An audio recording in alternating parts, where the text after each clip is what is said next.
Well, hi there, faithful politics listeners and watchers. If you're joining us via YouTube, we can't wait to have our conversation today. And we're good. Well, in light of that, then we have a great scholar and thinker for you to talk to about all sorts of things. I'm sure she knows a thing or two about the Roman Empire. But our guest today is Professor Nancy Pearcey. She's a best-selling author and speaker.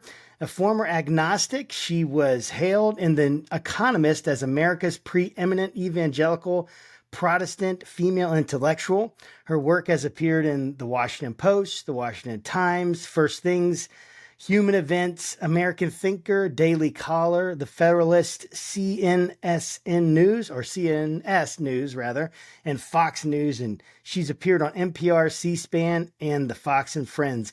She is currently a professor and scholar in residence at Houston Christian University. Pearcey's books have been translated to 19 languages and include Total Truth, The Soul of Science, Saving Leonardo, Finding Truth, Love Thy Body, and the one we will talk about today, The Toxic War on Masculinity. Nancy, thank you so much for joining us today. Thanks for inviting me. I appreciate it. Absolutely. So I gotta say, I'm super impressed just by the caliber of thinker. I used your book with some students that I had in youth group, Finding Truth. I went through that book with some students and it was I just loved that book. And so thank you for all the work you've done, but kind of to get a sense of even your story, and you can fill it in a little bit. How did you kind of let us know about Nancy, who you are, how you came to even faith, and then why are you writing a book about the toxic war on masculinity? Oh, I'm so Or why glad did you you asked. write one rather? Yeah. I'm glad you asked because, I actually enjoy talking about my conversion. The older I get, it's almost like I appreciate more, that God got a hold of me. So I was raised in a Lutheran home, and I don't know if you know this, but all Scandinavians are Lutheran, the way all Irish are Catholic. It's There an you go. ethnic thing. It is. It's an ethnic thing. So my dad's Swedish, my mom's Norwegian, so we were going to be Lutheran. Of course you were Lutheran.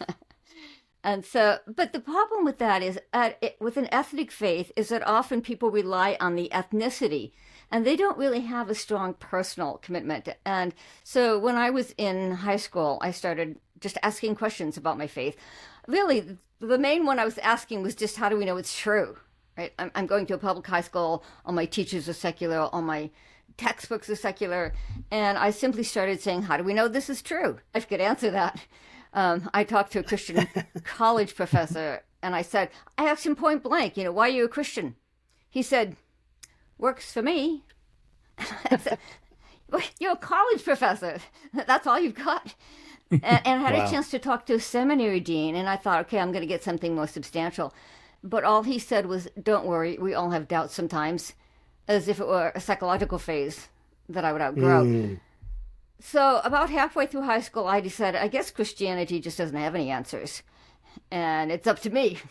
It's up to me. Here's how I thought of it. Really, I'm gonna survey all the religions and philosophies out there, and figure out which one is really true. And I started walking down the hallway in the public high school I attended and pulling books off the philosophy shelf, because I thought, wow, if I can't get any, live people to talk to me, maybe these dead guys, Get some 17th century dead dudes to talk to you. or go back to Plato, right? The 4th century BC. And Yes. but I figured this is their job, right? The philosopher's job is to answer questions like, what is truth and how do we know it? And is there a foundation for ethics, or is it just true for me, true for you? Is there meaning to life, or are we just on a rock flying through empty space? And I pretty quickly decided that if there was no God, then the answer to all of those questions was no, there is no meaning to life. There's no foundation for ethics. I even became a skeptic because I thought, how can I, if all I have is my puny brain and the vast scope of time and space and history, what makes me think I could have any sort of universal, overarching, absolute truth, objective truth? Ridiculous. That's how I thought of it at the time.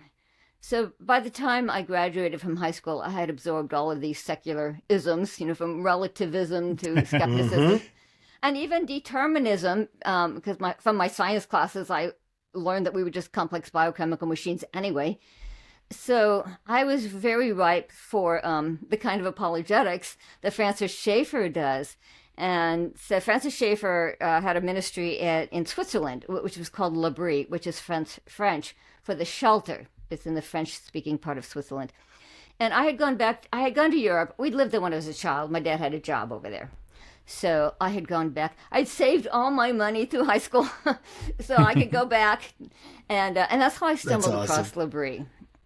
And that's the first time I ever heard any Christians who could engage with the secular ideas, worldviews, philosophies that I had absorbed by that time. I had no idea Christianity could be supported by good reasons, evidence, arguments. I was blown away. So that was a big part of my conversion. It was very much, Christianity had let me down once before. So I was not going to do this unless I was totally intellectually convinced it was true. And so through reading apologetics and so on, that's how I discovered C.S. Lewis and G.K. Chesterton and so on. I eventually came to think, okay, I could spend my whole life learning, but I know enough to be intellectually convinced that it's true. And so that's why I write about apologetics now. All my books, all my teaching is on apologetics because I really want to reach out to young people who had the kind of questions that I had when I was that age. Just for our audience, to include myself, that aren't familiar with words like apologetic, can you describe what I mentioned this on the show, like I read and study politics and civics. That's sort of like my ballywick, if you will. And like Josh is all about the theology. So apologetics is sort of like a weird term for me. So what is apologetics? Yeah, that's true. I know. It comes from the Greek word. It was actually the Greek word that was used in a court of law. The person who was defending a position or a person was apologia, I think, in Greek. But it just means a defense. And so it's like, you have an idea. You can't just assert it. You can't just claim it. You have to defend it, right? You need to show people why it's reasonable, why there's good reasons for it, why they should maybe consider it. So when a Christian talks to somebody who's maybe not a Christian and just gives them some reasons why they think Christianity's, you can make a good case for the truth of Christianity. That's called apologetics, and sometimes it's biblical apologetics. You've probably heard of it without knowing the word. Like there are people who argue for the reliability of Scripture. For example, how do we know that the New Testament wasn't changed over time, but that we have a reliable record of what the apostles wrote? Or how do we know Jesus rose from the dead? What are some of the arguments, the historical arguments that he really did die, he didn't just swoon, and that the grave was empty, the tomb was empty afterward. And there's a whole host of arguments there. I was more interested in kind of philosophical arguments. Like I said, what are the arguments against moral relativism? How do we, like I said, I went there as a complete relativist. And actually, that's not so hard. Nobody's truly a moral relativist. Everyone believes there's some things that are right or wrong. I would now say it's because we're made in God's image. We all have a moral sense. But no matter who you talk to, no matter how much they may say, "Oh yeah, I don't really believe there's right and wrong. I follow Nietzsche. I'm a nihilist." Pick something they care about, and maybe it's not the same things you care about. Since you guys are left and right, sort of, the right cares more about abortion, and the left might care more about civil rights. But they both care about something. They both have a moral passion. And so nobody's really a relativist, no matter what they say. And so the trick is to find what it is that they care about and then help them to see that a secular worldview doesn't give the grounds for that. If we're just an accidental collection of atoms, that were cast up by chance, why do we have our ideas about morality? All of our ideals are the products of natural selection. I mean, there are people out there who make this argument. I'm not just making it up. It's called evolutionary psychology, and it's the idea that if our bodies evolved, so did our brains and all of our feelings. And so everything we think we think not because it's true, but because it had survival value at some point. At some point, it helped our species to the point of view. Something like, your own moral passions cannot be explained within a secular context, but the Christian context will explain it. So, you kind of help people who are maybe thinking through whether to become a Christian or whether even to consider it. Here's some of the reasons. Oh, okay. So that makes sense, and I've never had anybody explain it to me as well as you have, to include my pastor, actually. Hold on. So I want to talk to you about your book. So, The Toxic War on Masculinity. I want to maybe have you explain what it's all about, and then also, I don't know how much input you had on your title for your book, but it's The Toxic War on Masculinity, not the war on toxic masculinity. And I thought that was sort of interesting. I don't know if it's just like a play on words, or if there's some, deeper meaning behind sort of the phrasing. It's mostly a play on words. I wanted to get both words in there because that is, that's what's going to catch attention. Mm-hmm. But I didn't want to use the phrase toxic masculinity because that implies that you think masculinity is toxic, that there is such a thing. And so you're right. I mostly just played around with it because, and it's proven to be a good thing. I mean, people do sort of do a double take, like, what? Wait, what? So it does what titles are supposed to do, arouse interest. Yeah. So what's the book about?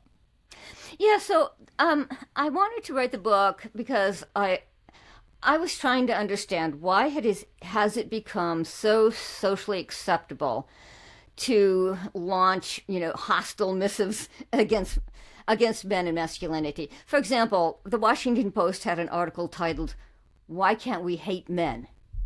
I thought, really? In a respected mainstream publication? Or a Huffington Post editor tweeted, #KillAllMen. And that's supposed to be funny. Wow. You can buy T-shirts that say, "So many men, so little ammunition." And then this... Whoa. Sorry, I shouldn't laugh about that. I mean, it makes you laugh. And then on the other hand, you say, you couldn't say that about any other group. And then there's some books that have come out with titles that are incredibly blunt, like "I Hate Men," and "No Good Men," and "Are Men Necessary?" And to my surprise, there are even some men who are jumping on the bandwagon. A fairly well-known male author wrote a book in which he said, talking about healthy masculinity is like talking about healthy cancer. And then this one you guys might have actually seen because it was in the news a couple months ago now.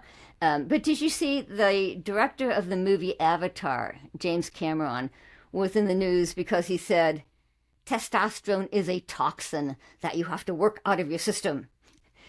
So no wonder. One study I found said 46% of American men agreed with the statement, these days society seems to punish men just for acting like men. And that's almost half of men. So whether you agree with that or not, that is a lot of people, a lot of men who think that men are getting a bad deal these days. And so that's really what caught my attention at first. You can't really stand against a social trend unless you ask, where did it come from? How did it develop? Right. And so I spent a good bit of the book just, where did the secular script for masculinity come from? How did we get to Britain? The rubber hits the road. How did we get to the point where our own teenagers are fans of Andrew Tate? I did get an email from a former graduate student just a few days ago. She teaches high school. And she said, all of my male students are fans of Andrew Tate. They're even putting quotes from Andrew Tate in the yearbook. She teaches at a classical Christian school. Oh my goodness. So it is permeated everywhere. The fast cars, fast money, fast women paradigm of masculinity is really catching on, unfortunately. So that's why I think it's important to deal with. That makes a lot of sense. I've been interested in this for a long time, just thinking about in general the sense in which masculinity, it seems like it's shifting. It seems like it it's even hard. Like it even feels weird sometimes to say masculinity, like in a context of a positive way, like you said, and referred to certain people saying that, any masculinity is like cancer. What was it that good masculinity is like healthy masculinity is like healthy cancer, which is like, whoa. So what is toxic masculinity, quote unquote? Why has it been like, how is it being portrayed? And what have you found out about why is it being portrayed like, how do we get here where now masculinity is in the crosshairs? Yeah, well, I'll give you sort of a quick nutshell of the history because most people think it's probably out of the 1960s, second wave feminism. If you listen to the manosphere, right, it's all those evil feminists. No. You have to go much further back. You have to go back to the Industrial Revolution. Because before that, men worked alongside their families, their wives and children all day on the family farm, the family industry, the family business. And so the cultural expectation on men really focused on their caretaking role. Fathers were expected to spend just as much time with their children as mothers did. And in fact, one of the most interesting historical facts that I found was most of the literature on parenting back then was addressed to fathers. Like if you go to a bookstore today, right, they're almost all to mothers. But back then they were all addressed to fathers.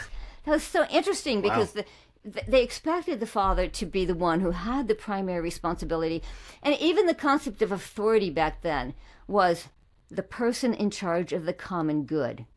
In other words, I look out for what's good for me, you look out for what's good for you. But who looks out for the common good? Whether it's of the marriage, of the family, of the church, of civil society, and so on. And that's what authority was for. It was for being, you were not supposed to look out for your own interest. The favorite word of the day was disinterested. And what that meant is, you were not supposed to look out your own interest. You were supposed to look out for the interest of the whole, the family. And fathers were even expected to bring that nurturing, caretaking ethos into the public realm because a common phrase back then was they were to be fathers of the community. So they were not supposed to just be, a little nuclear family. So where did we lose that really positive view of masculinity? Oh, and even a secular historian puts it this way. He said that the dominant concept of masculine virtue was duty to God and man. That sounds very colonial, doesn't it? Where did we lose that? Yes, indeed. So the Industrial Revolution took work out of the home. And of course, men had to follow their work out of the home into factories and offices. And for the first time, men were not working with their family members, with people they loved and had a moral bond with. Instead, they were working as individuals in competition with other men. And that's when you see the literature start to change. People began to protest. They didn't like it. They began to protest that men were losing that caretaking ethos of the colonial era, that they were becoming individualistic, self-interested, egocentric, greedy, and acquisitive, using the language of the day. Look out for number one. Turning their career into an idol. That was the language of the day as well. And so if you read, newspaper articles of the time, people were very concerned that men were changing. And this is the first time you start to see negative language applied to the male character. And of course, knowing where it came from gives us some hints of how to fix it. If it was the disconnect of the father from the family, then it's clear that the solution has to be finding ways to reconnect fathers with their families. And so I do have a whole chapter on sort of practical ways that we might be able to tweak the workplace even today to help fathers have more time with their kids. And the New York Times, by the way, just had an article with this title. It said, during the pandemic, fathers got closer to their children and they don't want to lose that. And it was about how a lot of fathers don't want to go back to the office full time. They'd like maybe a hybrid situation or something like that so that they can keep that closeness that, they found out they liked their kids during the pandemic. I think that's a very positive development. So can we just I don't know, take a step back maybe and just define what does it mean to be masculine? Well, you know what? This is a very fact-based book. I give the facts of sociology, and I give a lot of historical facts. It's the most data-driven book I've written. And in fact, yesterday I was on a podcast, and the guy said, I never did figure out what your position was. Oh, good. Good. I wasn't writing to show my position. But it has been the most controversial book I've written, which did take me by surprise. I mean, my last book, which is right behind me, my last book was Love Thy Body, which deals with abortion, homosexuality, transgenderism, so those are the issues that are the front burner today. And yet, this book was more controversial. When I was in the process of writing it, I like to get lots of feedback to rub off the rough edges, right? And they would tell their family and friends. And so these were people who were not actually reading it, but just hearing about it. And the first question invariably was, whose side is she on? With that tone, whose side is she on? And oh, by the way, the second question was always, and why is a woman writing a book on masculinity anyway? Nice. But men just tended to assume that if I'm a female writer, I am a male-bashing feminist. And more progressive people tended to assume I was an angry, reactionary, defensive culture warrior. And so I rewrote the first chapter multiple times because I had to sort of overcome that initial suspicion. And so in that chapter, I started out with a study by a sociologist. I told you it's fact-based. A sociologist did a really interesting study that was very helpful. So he's invited to speak all around the world because he's very well known. And he came up with a very clever experiment where he asked young men 2 questions. First, he asked them, what does it mean to be a good man? If you're at a funeral and in the eulogy, somebody says he was a good man. What does that mean? And the sociologist said all around the world, young men had no trouble answering that. They would immediately say honor, duty, integrity, sacrifice, help the little guy. I like that one. Be a protector, be a provider, be responsible. And the sociologist would say, where'd you learn that? And they'd say, I don't know, it's just in the air we breathe. Or if they were in a Western country, they would often say it's part of our Judeo-Christian heritage. And then he would follow up with a second question, and he would ask, what does it mean if I say to you, man up, be a real man? And the young man would say, oh, no, that's completely different. No, that means be tough, be strong, never show weakness, win at all costs, play through pain. What else? Be competitive, get rich, get laid. I'm using their language. And so the sociologist concluded, it appears that all around the world, men do have an innate, inherent sense of what it means to be the good man. Like I said, these were not Christian countries. They were every country around the globe, from Brazil to Sweden to Australia, whatever. They do have this innate sense, and I would say they're made in God's image, right? And so they do have a sense of what it means to be the good man, provide, protect, care for those that they love. But they also feel cultural pressure to be the quote-unquote real man, which tends to be the more toxic characteristics, and especially if decoupled from a moral ideal, it can slide into dominance, entitlement, coercion, and so on. And so I think this gives us a better way to approach these issues too, because men don't respond very well to being called toxic, right? Nobody would. So what we can do is we can see, can we tap into that innate, inherent sense they have of what it means to be the good man? Can we tap into that and encourage and support and affirm them in their aspiration to be a good man? And I think that will make it'll give us a much more positive way to approach these issues. Okay.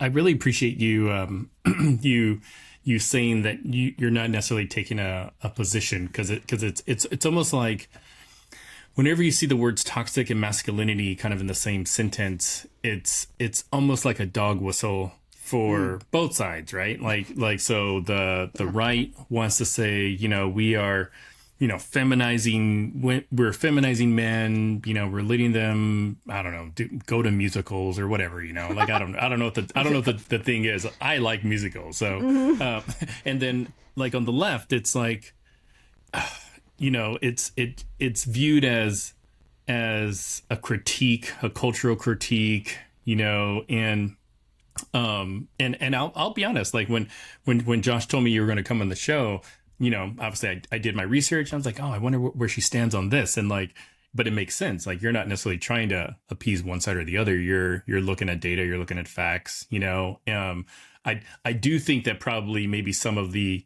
media that you've shown up on would, make people think that you lean more one way than the other, but I don't necessarily get that. Daily Caller, Federalist, Fox News, stuff like that. But anyways, that wasn't my question. My question is like comparing like secular masculinity, like how does that differ than like biblical, say, masculinity? Because I know you've written quite a bit about this, and I'd love to kind of get your take on the difference between the two.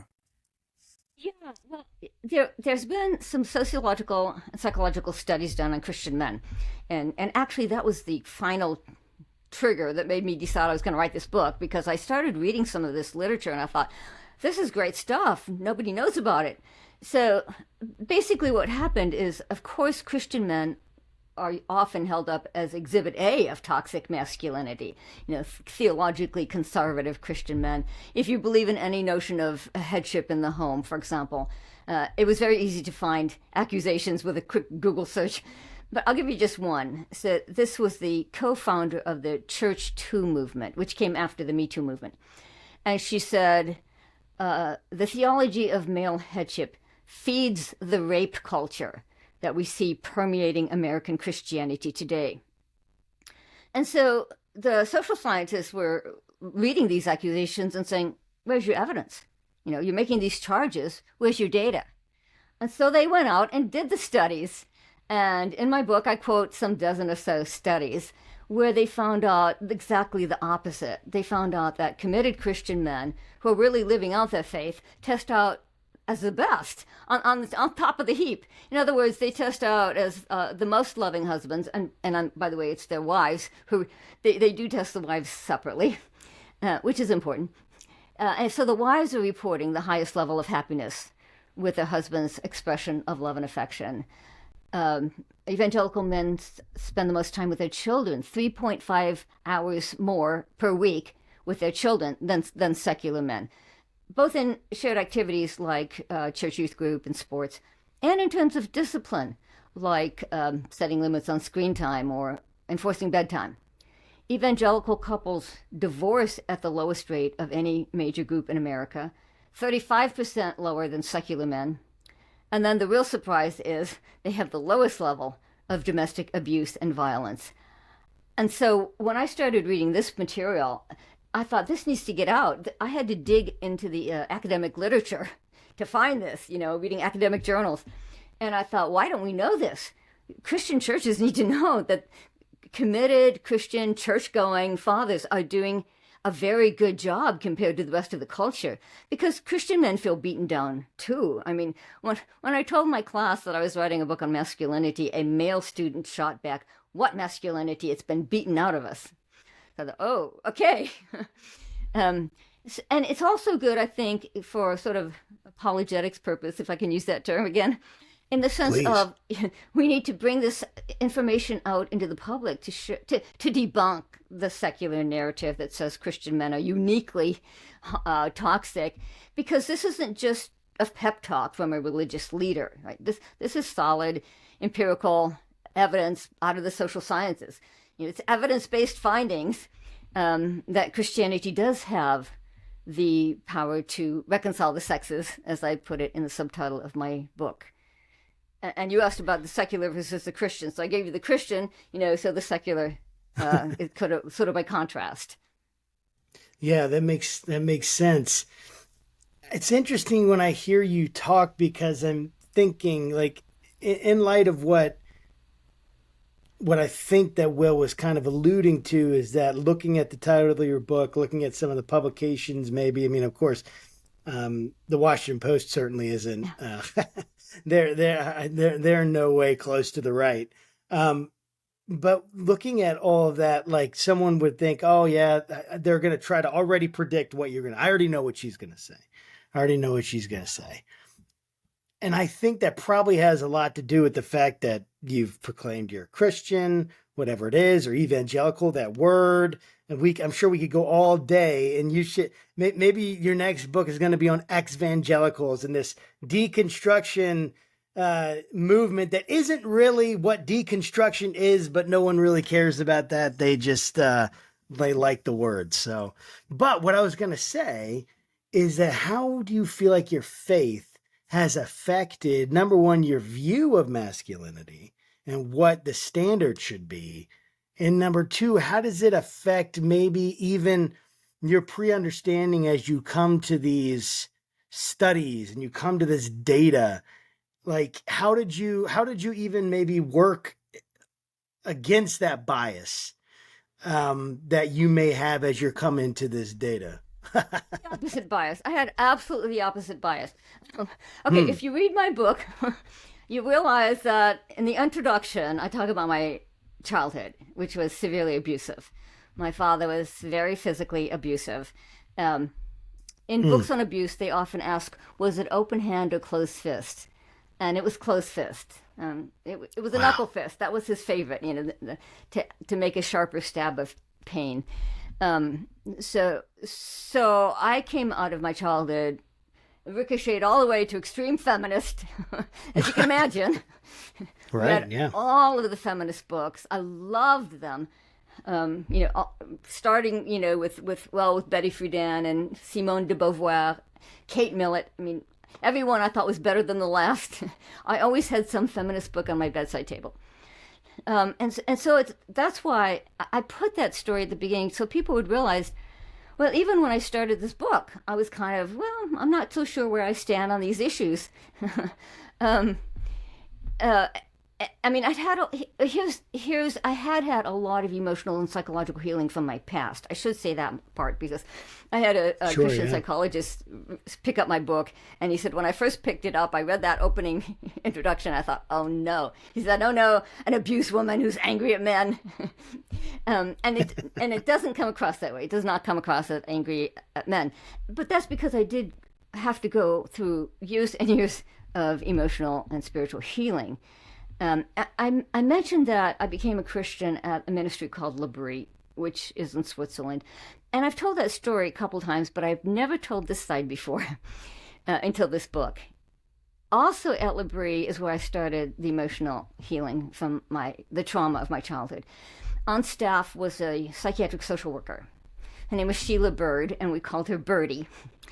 And it was Birdie who helped me to realize that I could not just walk away from my past, because that's what I tried to do, right? It was so painful that I thought, I'm going to completely suppress it. I'm going to start over with a blank slate and recreate my whole self from scratch. That was my goal. And of course, that doesn't work. You have to actually work through that trauma. And here's part of it that I didn't even put in the book. But people ask me, why would you go to a Christian ministry if you were not a Christian? The reason I went to L'Abri is because I had family members who were traveling through and who were stopping there. They're sort of touristy Christians, oh, let's stop and see this ministry. Well, my parents were among the first of those touristy Christians because my dad had been teaching overseas. He was teaching in Turkey right before the military coup. At any rate, so Birdie saw my dad. Birdie had a chance to actually see my father. And my word. And she said to me, when we met then, she said to me, I looked at your father and I thought, there is a man who oppresses everyone around him. She hadn't even heard my story yet. She just looked at him. and it's a good thing. I mean, I had so suppressed it, I might not have even talked about it. You know what I mean? It was not part of my conscious, daily memory anymore. So it probably was good that she saw him, because then when I came to speak with her, she's like, okay, this is what we're talking about. All that to say, though, from the beginning of my Christian life, I had both this really rich intellectual understanding, which was great, but I also had an incredibly rich personal, emotional, experiential side of Christianity, of, learning to experience the healing of all of these memories from the past, of experiencing God's love, in such a real way that it healed all of those emotional wounds. I really appreciate you talking about kind of your earlier past, and especially kind of like your journey kind of through feminism, because as you're talking, I'm wondering, like, is masculinity in conflict with feminism, kind of as you see it? I'm curious to hear your thoughts on that. Well, part of it is there's so many different definitions of feminism. First wave, second wave, third wave. I've heard people say we're now in the fourth wave. I haven't quite heard what that one is yet. And, the first wave feminists, the early feminists, 19th century, were very different. For example, they were all pro-life. They were against abortion. People like Elizabeth Cady Stanton and so on. I mean, that's a huge difference. And many of them were very pro-family. Their goal, when they saw that, women were having babies outside of marriage and that this could be a social problem, they didn't call for abortion. They called for male sexual control, male sexual restraint. That'll never happen, not in this country. And I actually read one historian. He's at Peter Stearns at George Mason University, and he said it worked. He said he's a number cruncher. He's a historian, and he says, the number of births went down before the invention of birth control. And he said, why is that? Wow. Historians have looked at it and said, why is that? What happened? And he said, the only thing we can figure out is women said to their husbands, there's only so many babies I can have. It takes a lot out of you physically. We have to we have to practice sexual restraint. And so historians actually agree that with the early feminists that male sexual restraint was their answer to unrestrained, sexuality that gives rise to babies outside of marriage. At any rate, so the first wave was very different. The second wave, like Betty Friedan, when I finally stopped calling myself a feminist, I remember the day. It was one day. Wow. I was always getting, like I said, always getting books. And one of my books that I got from the library, saved money, get them from the library, was Nancy Friday's book, My Mother, Myself. And Nancy Friday was maybe a second-tier feminist, not totally famous, but sort of second famous. And in this book, if you had this problem, it's because your mother did this to you. And if you had that problem, it's because your mother did this to you. And I finally said, where's the solutions? I'm tired of being a victim. That's what I said. I literally said, I'm tired of being a victim. Because this book is all about always seeing yourself as a victim. In this case, of your mother. The sort of Freudian thing, your mother's always the reason you have your problems. I put that book away. I didn't finish reading it, and I stopped calling myself a feminist. Now, I was drawn into pro-life feminism. Have you heard of them? There's a group that, a group. There's an actual organization who call themselves pro-life feminists. And so women with a feminist background, but who have, who are against abortion. And so I stayed with them for a while because, I can handle that. But it's feminism light, sort of, right? But really, when feminism in the 70s, it tended to get more and more. It was about lesbianism and abortion. For a while, NOW, the official organizations, that was sort of the main things they focused on. And I began to realize that calling myself a feminist might be misleading. If I wasn't for abortion and lesbianism, it might be misleading to call myself a feminist, because people would naturally think, well, okay, you line up with the official organizations. So I did stop calling myself a feminist. But anyway, so that's the history. So the answer is it depends on which feminism you're talking about, and how it relates to masculinity. For example, I'll give you a concrete example. So Betty Friedan, her view matched up very closely to the Playboy mentality. So she wasn't against masculinity in that form. She literally, I quote her in my book, because she literally sympathized with men who were divorcing their wives for younger, sexier models. She said because women are infantilized, wow. Women are millstones around their husbands' necks, women are parasites on their husband. She had language like that, which pretty much matched up with what Hugh Hefner was saying, who was saying, don't get married. Marriage is going to, in one of the earliest Playboy magazines, he said, marriage will tie down men's natural adventure-loving spirit.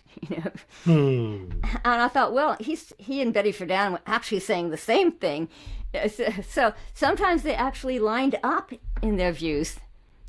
Anyway, that's we could keep going on that question, but maybe so you want another one. Well, yeah, I mean, I'm just thinking as you're talking about the fact that we take categories and we just put them over so many different diverse people. And so like the comment that if I said I was a feminist, it would be misunderstood. It's so funny because these words just change so much that when you say one thing, like even masculinity in 10 years, I'm not even going to be sure if I'm in the same ballpark. We're even playing the same game. We're even thinking about the same game when we're using these kinds of words. Where do you think that comes from? Where has this shift come from? Is it secular influence on masculinity? And if it is, how has secularism influenced it in such a profound way? In what ways is it saying, here's masculinity, here's femininity, and this is why masculinity is bad? Yeah, so in the book, I do go through several stages of secularization. One of my favorite, I have a whole chapter on Darwinian evolution. Most people think of evolution as having to do with, genes and fossils, science. But they don't realize it had an enormous impact on the secular definition of masculinity. So Darwinian thinkers began to say that the men who came out on top in the struggle for survival had to be rugged, ruthless, brutal, barbarian, savage, and sexually predatory. I'm using their language. And so wow. Their idea was, well, whereas Christianity had urged men to live up to the image of God in them, evolutionary thinkers began to urge men to live down to their animal nature, the beast within, which was their favorite phrase, that this is your authentic self. And by the way, and Darwin also did say explicitly that women were intellectually inferior to men. So if that's part of toxic masculinity, he bears some responsibility for that as well. Thanks, Darwin. And it's not just historical, because that was called social Darwinism, but it's come back in our own day under the label evolutionary psychology, right? I just mentioned it a minute ago, where if your body has evolved, then so has your brain and all your feelings and emotions. So it's called evolutionary psychology. And there's a best-selling book on the subject, best-selling, so it's had a huge impact, called The Moral Animal.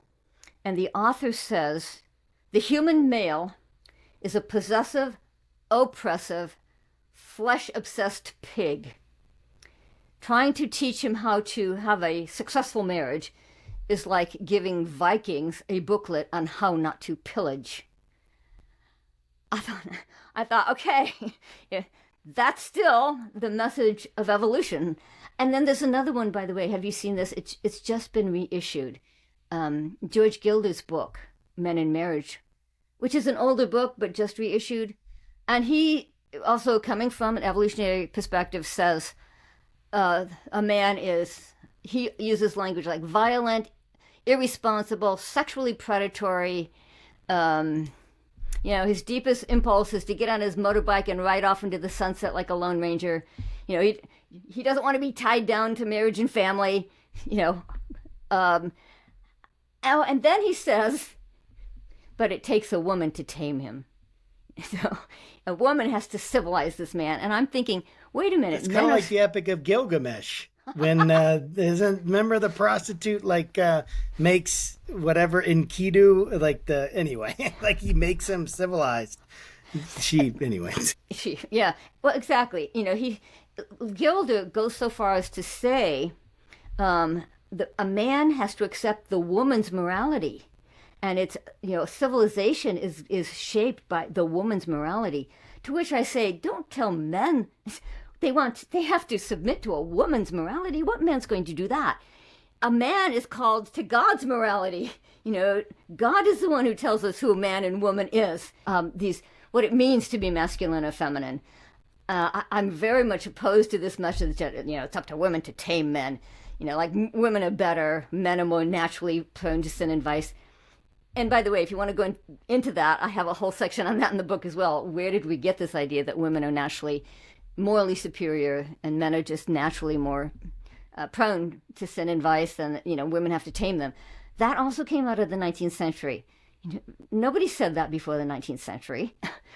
That's distinctively modern point of view. It's so weird, and I'm wondering, how much do you think like our culture, our society, politics in particular, play into how we view masculinity? Because so far I don't think you've said anything that I would disagree with. But like whenever we talk about masculinity, role of the man, role of the woman. Role of the man, role of the woman. And like Josh Hawley, the senator. He wrote a book called Manhood, the Masculine Virtue America Needs. So help me kind of better understand like the role, and maybe if not the role, the effect politics and other cultural influences has on this. Because as a Democrat, I'm just naturally inclined to blame everything on the Republicans. But I know there's probably there's some bigger forces at work here. Well, of course, one of the questions I got when I was writing the book was, well, what do you think are the differences between men and women? And so I had to put that at the front, right? Let's start with the basic biology, right? Men are bigger, stronger, faster. They have 75% greater upper body muscle mass, 90% greater strength, upper body strength. And here's one I just read. It was something like 300%. I'll have to look it up. Something like 300% greater punch power. So any woman who's been abused knows that one. And because of testosterone, of course, men are more aggressive and more risk-taking on average. And I think what we have to say is this is how they were created. We have to say that the basic way that God created men is good. And we should be grateful for their unique masculine strengths. I'll give you another study. This was also very intriguing because it was global. I love these studies when they're global because you realize it's not just individual culture. It's not just, Western culture or whatever. This was the first cross-cultural study ever done on concepts of masculinity. It's done by an anthropologist, not a Christian. And of course, what he found is cultures differ to some degree to what they think masculinity is. Some societies are more warlike, others are more peaceful. But they all agreed, he found, on what the anthropologists called the 3 Ps, that the good man will provide, protect, and procreate, meaning, become a father, build into the next generation, build into the future. And I thought, that's great. It's kind of like the other study I mentioned, where it seems to be an inherent, innate knowledge that men have universally, that they're made in God's image, and that unique masculine strength that they do have is not given them to get whatever they want, to dominate other people, to subjugate other people, but it is to provide, protect, care for, and maybe sometimes they might have to fight for the people that they love. And this was so encouraging to me when I read this, because what it means is, well, we might call it general revelation, right? General revelation is that theological term that means what we can tell just from living in God's creation, being made in God's image. Special revelation is the Bible, and general revelation is what we can know just from living in God's creation. It seems to be part of general revelation that men do know what it means to be the good man, and they do aspire to use their strength for good.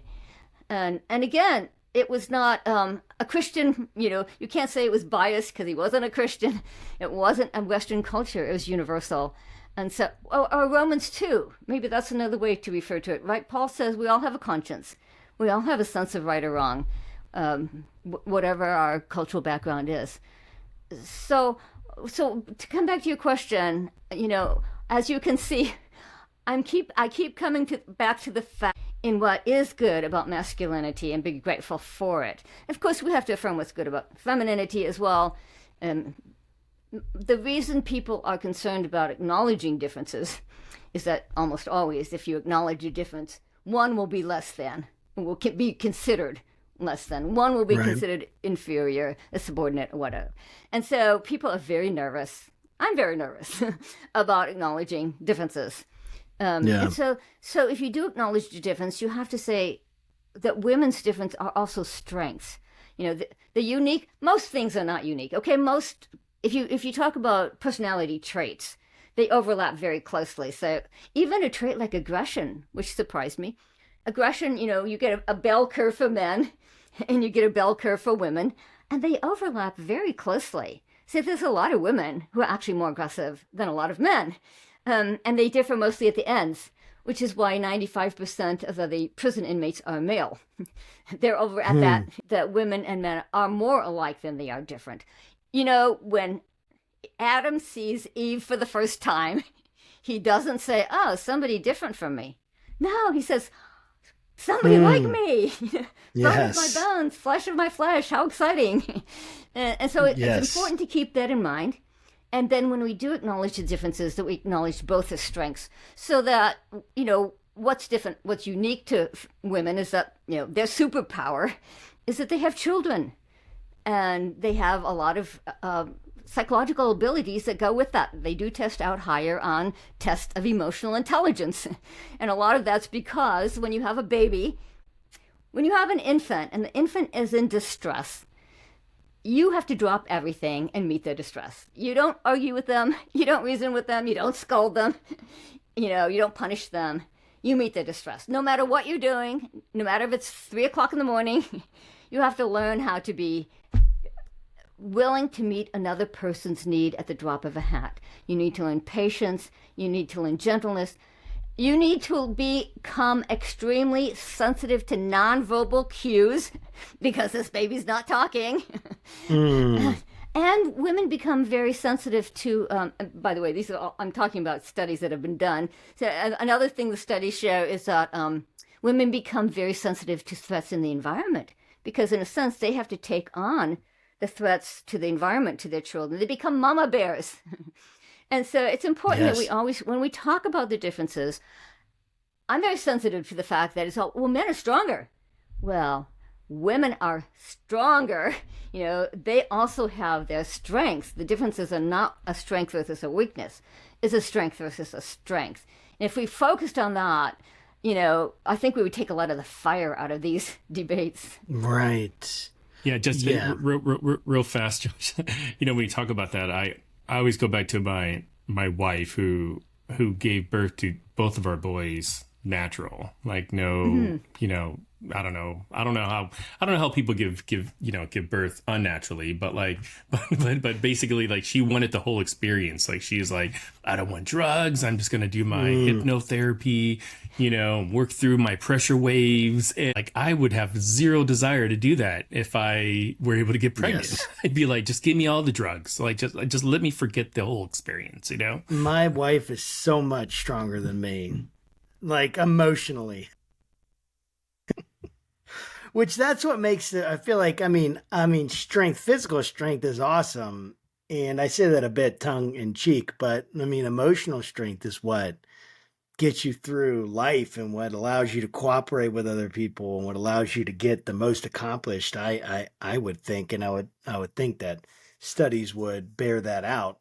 Mike, this is kind of the last question, just for the sake of time. But it's really fascinating, even hearing your story about how you were a survivor of abuse and how difficult that was. And we've had several people on this podcast who've come on and they've talked to us about how Christian, in particular, the thing you've kind of referred to before, but this idea that the headship in the home, Christian headship in the home, men, headship for men in the home, has been abused, has been a breeding ground for abuse, is what I've heard. We have had Kristen Dumais. We've had Beth Allison Barr, right? Yeah, we had both of them on the show and talk about their books. What kind of solutions do you kind of drive towards when thinking about the idea of how this has been abused or is being abused, or is it? That's kind of the question. So how do you deal with that? I'm very glad that you asked that before the end, because for the sake of balance, I talked about how the social scientists found that committed Christian men test out the highest. You know what? Let me give you a quote. Sometimes a quote will crystallize it. My go-to sociologist, the one who I quote the most often, and he did the largest study. And he's also a very prominent marriage sociologist who writes he's Brad Wilcox at the University of Virginia. And his stature is such that he writes in places like the New York Times. So this is an article in the New York Times. And he says, it turns out just conservatives. Of course, they always refer to the wives because the assumption is that it breeds abuse. It's oppressive and tyrannical and coercive to the wives. So it turns out that the happiest of all wives in America are religious conservatives. Fully 73% of wives who hold conservative gender values and attend religious services regularly with their husbands have high quality marriages. And then he turns, hold on, I just lost it in my notes. He turns to his, I think I can remember it by heart. Anyway, he turns to his fellow sociologists, who of course are mostly secular. So sociologist tends to be a highly secularized field. And he says, academics need to cast aside their prejudices against religious conservatives and evangelicals in particular. Evangelical Protestant married family men with children are the most engaged fathers and the most loving husbands. And I'm like, wait, nobody knows this. That's amazing. And the first I've never heard that. I know. Right. I mean, that's why you have to read my book. These quotes are just astonishing. And by the way, you might like to know that Wilcox himself is not evangelical. He's Catholic. And so I'm not sure that he was all that happy to find out that Protestant evangelicals test out better than Catholics do. Because he did another study on Catholics. and he did a study on mainline Protestants and Jews, as well as secular men. And they tend to rank sort of like that. Evangelicals on top, Catholics and Jews, and mainlines sort of in the middle, sort of clustered in the middle, and secular men on the bottom of these measures of being good husbands and fathers. At any rate, the pushback I get though is, haven't we all heard that evangelicals or the Christians divorce at the same rate as the rest of the culture? And in my research, I found that actually is one of the most widely quoted statistics by Christian leaders. And so what happened is absolutely. You've heard it, right? You've probably said it. Probably have said it, yes. So the researchers went back to the data, and this was especially Brad Wilcox at UVA. He did the largest study, and he broke out evangelical couples who are truly committed, attend church regularly, from nominal Christians. And in America, we have a lot of nominals. But my students don't know what the word nominal means, so I have to explain. NOM is Latin for name. So it means in name only. And so these are men who, in a survey like this, might check the Baptist box, for example. But they actually don't attend church, or rarely, if at all. It's mostly a cultural family background thing. And these men test out shockingly different. They fit all the toxic stereotypes. Their wives report the lowest level of happiness of any group. They spend the least amount of time with their children. They divorce at a higher rate even than secular men. 20 have the highest rate of domestic abuse and violence, higher than secular men. So this is the shock. If you were to do a study on evangelicals, you're going to get misleading numbers because you're getting men who are better than secular men and men who are worse than secular men. And so your numbers are not going to be, this is going to be skewed. And it also suggests what we're up against, right? Because I still think churches should be more supportive and encouraging to Christian men who are doing a good job. One of my graduate students is the head of a very large, women's ministry in a very large Baptist church. And she said to me, on Mother's Day, we hand out roses and we tell mothers they're wonderful. On Father's Day, we scold the men and tell them to do better. So I think we need to stop scolding the men. I tried very hard not to have a scolding tone in this book, even when I talked about things I thought were toxic. I think we want Christian churches to be more encouraging to the men who are doing well. And again, this isn't, it's not just pep talk. It's scientific data. But we also have to ask, how can the church reach out to these nominal men who are identifying as evangelical, but who are, in a sense, ruining the reputation of evangelicals because they are actually more toxic? I have had people say, well, why would they end up being even more toxic than secular men? And apparently it's because they feel religious justification, right? So your average secular guy out there who's maybe hitting his wife and kids doesn't feel any religious justification for it. But the nominal Christian does. He's taking words like headship and submission, religious terminology, but he's importing secular meanings. He's defining headship according to the secular script for masculinity. But then he feels justified. He feels like, okay, I'm okay with God acting like this, when I slap up my wife. So he ends up actually being worse than secular men. So that's what we're up against. I would say in the church is how in the world do we reach out to these men and disciple them better and help them to really come to a better biblical understanding of what it means. I'll give you one concrete example. When the studies were done of committed Christian men, I was surprised. By the way, I was surprised. I was blown away by the positive data, the outcomes of the studies. Yeah. And with my background, I did not expect that. I was really blown away that when they actually interviewed Christian men, right? Because the secular culture is saying the theology turns men into overbearing patriarchs. So I wanted to say, well, does it? Does it? That's an empirical question, right? So I went to the empirical data, and the committed Christian men, the most frequent Bible verse they quoted was Ephesians 5, "Husbands, love your wives as Christ loved the church."